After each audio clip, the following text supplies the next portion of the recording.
All right, so really quickly here, I did just want to make a quick video speaking on um, Warlock and kind of some viability, some utility that they do just generally bring into Mythic Plus that is, I feel like, less spoken about, generally speaking, as well as kind of like obviously kind of the things that anyone who is familiar with Warlock at all does know. Of course, we do bring to Mythic Plus. So just kind of starting with some of those general things. Of course, we do bring a battle res with Soulstone. Anyone who does play with a decent Warlock or does play Warlock on a regular basis likely knows that, of course, Soulstone can now be used in combat as a battle res. Have seen that be a struggle for some Warlocks to recognize that in some groups they are intended to be the battle res, or are potentially the singular battle res within the group. So of course there is that. We do bring health stones as well, being a very major contributor to group survivability.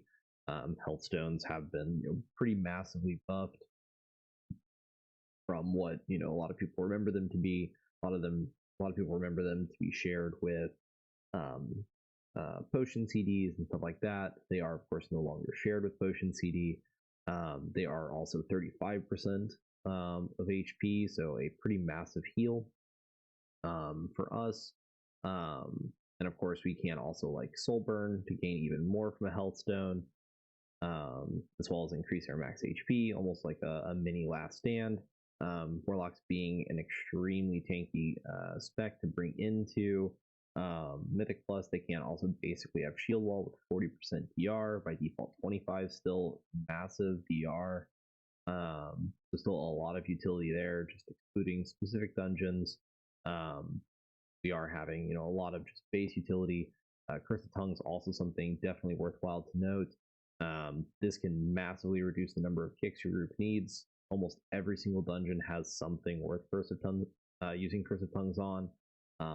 Probably legitimately every single dungeon, but of course there's higher value, lower value targets between those.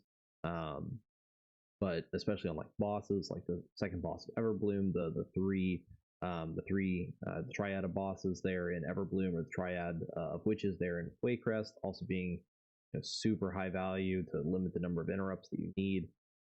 Just kind of like I said, general Curse of Tongues being extremely strong. Demonic Gateway, there's tons of gateway skips that can be done within dungeons, but even outside of that, just sometimes throwing out a straight line gateway from where you are to where you want your group to be can save an obscene amount of time throughout a dungeon. I mean, talking if you do it on cooldown, which is only a minute and a half cooldown, potentially saving, upwards of a minute just from having a Warlock within the group there is absolutely huge. So again, ignoring just like damage across the class, we also bring Fear. This is only shared with like Intimidating Shout and Psychic Scream, I believe, are the only other fear effects. So this is really hard to reach any reasonable, worrisome DR on. And then Banish as well. Banish being a little bit less used and less useful, but can still be very, very strong, especially on Incorporeal weeks. Of course, we are on an Incorporeal week right now. Actually means that Warlocks can solo Incorporeals because we can fear one and banish the other. So a ton of value there.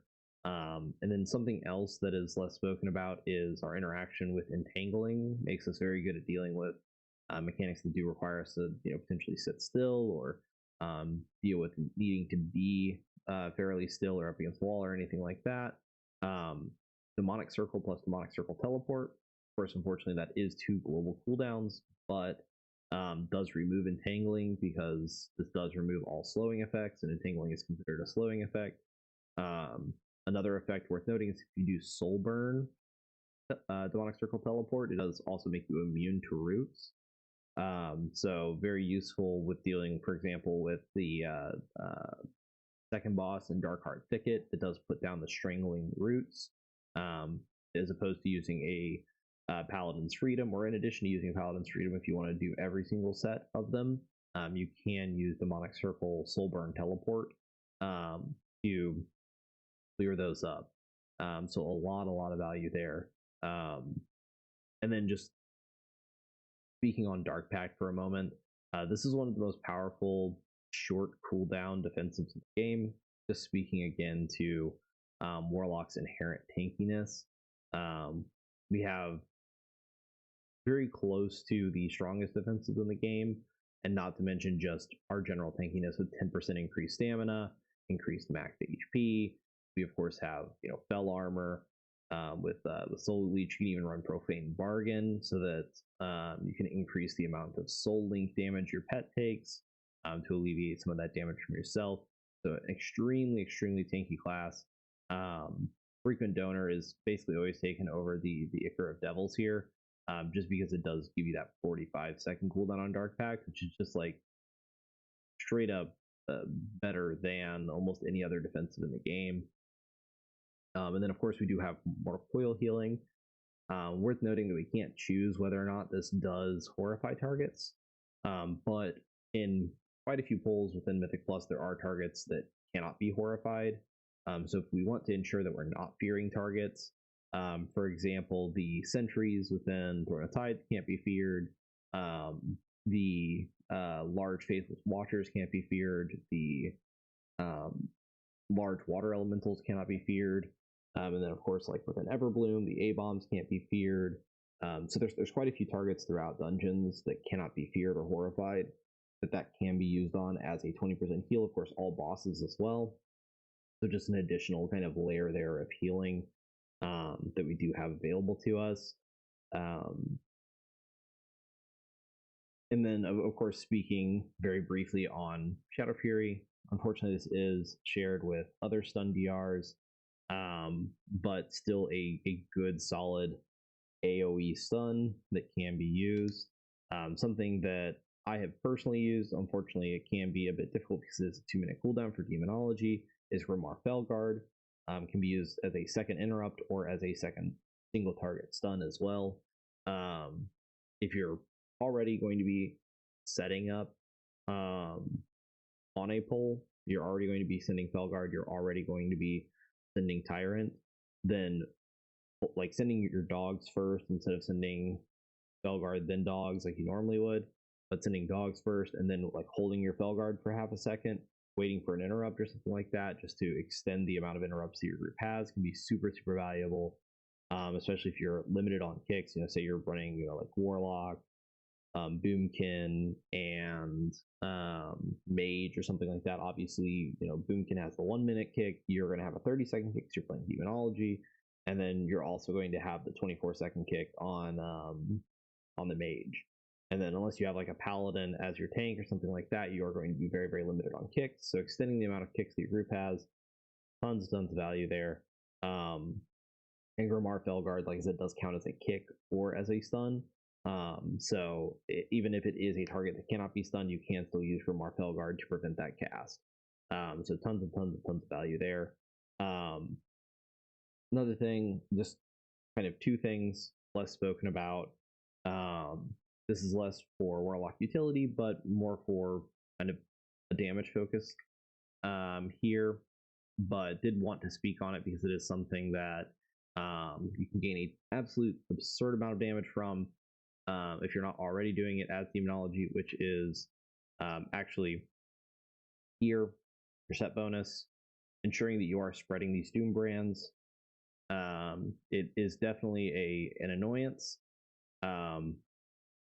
but does gain you a truly huge amount of damage. Here, I'll actually show my DPS meter. This is a 24 Dark Heart Thicket I ran, where Doombrand is my second highest damage across the key. I don't implode quite as much as I should. Implosion should actually probably be a little bit higher than Doombrand. The Doombrand should still be somewhere between 8 and 9% of your DPS, 8 to 10% probably within that range of your DPS throughout a key. So if it's below that, you're probably not spreading your Doombrand quite as much as you should, and it can net gain you a truly huge amount of damage. So this is also not counting the Doom Fiend spawns, a big, very easy damage gain there. And did also want to quickly just touch on the various destruction specs that can be run. This is actually the one that they ran in MDI. This is mostly for, I would say, very large pulls. This is actually not a lot of single target damage. A build that is a bit more common for single target is actually this build here, and then you have one kind of just point that you can put pretty much anywhere. You can put it in Crashing Chaos if you want to, or in Power Overwhelming. This is definitely a lot more single target focused. You do have the ability to constantly maintain the buff from Conflagrate with this, or pretty much constantly maintain the buff from Conflagrate with this. And then much less of your damage is tied into Infernal, so you can just kind of send Infernal basically whenever. If you take Crashing Chaos, tons of your damage is tied into Infernal. It's not to the extent that you don't do damage without Infernal. That's certainly not the case. But if you have the same pull with Infernal versus without Infernal, it's like 1.4 mil versus 900k. So it's a pretty notable difference.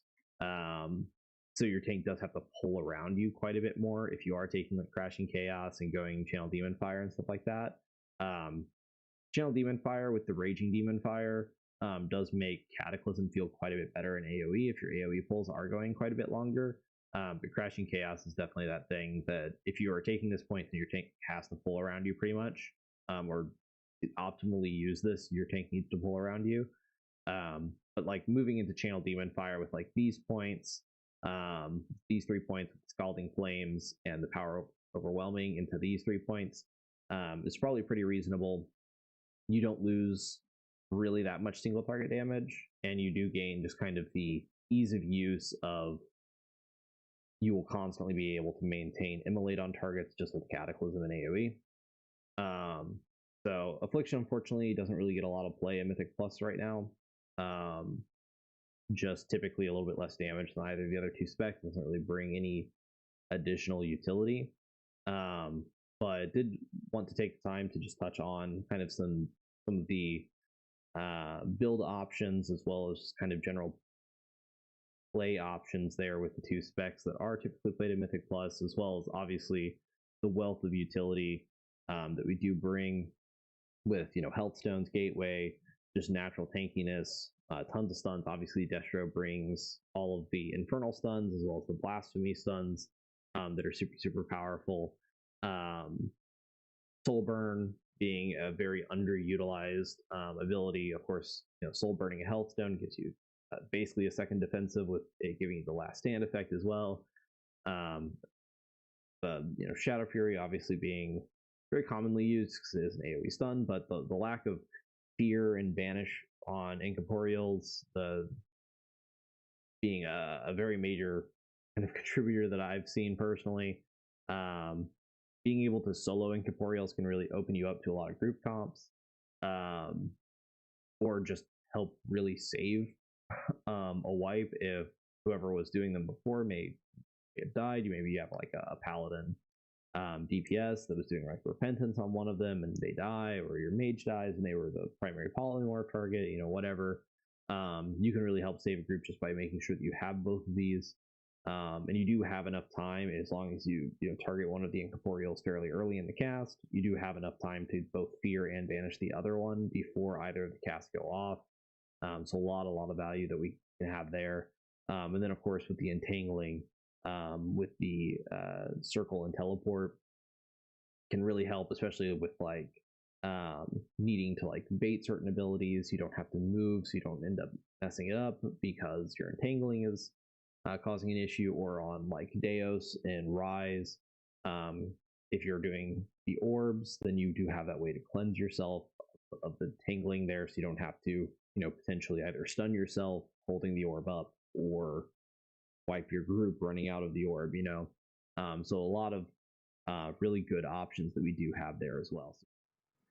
Thank you very much for tuning in. I hope you enjoyed the video. If you did, please absolutely do check out some of the other content available on my channel, or catch me live at twitch.tv/Gadalis. Please follow so that you can receive live notifications for when I am streaming. And please don't forget to like, comment, and subscribe on the video.